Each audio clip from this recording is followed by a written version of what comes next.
Magluluto kami ngayon mga lods ng sisig ng puso ng saging. Ang gagawin, hiwain ng maninipis ang puso ng saging. Pagkatapos hiwain, pigain, lagyan ng asin. Pagkatapos, bago hugasan.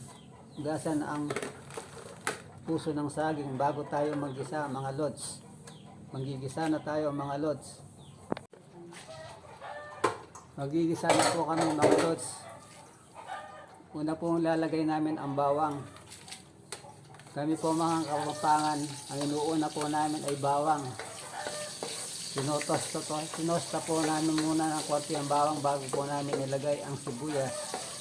Ganyan po kami magluto kami Kapampangan. Nauuna ang bawang.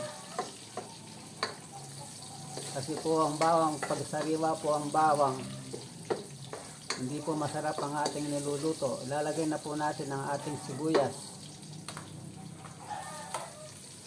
Pagkatapos po natin maluto ng mga 1 minuto pa ang sibuyas, ilagay po natin ang bagoong alamang. Yan po ang ating paggigisa mga lods.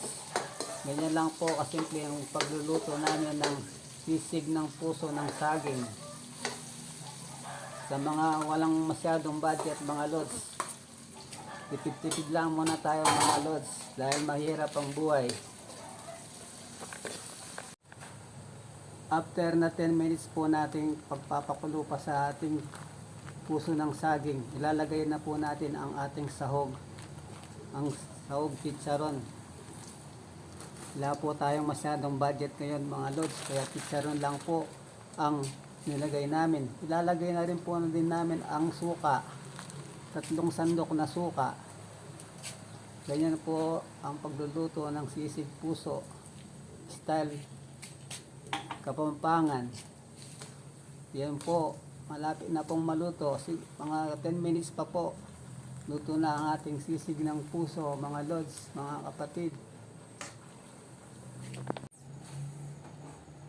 Ayan na po, malapit nang maluto.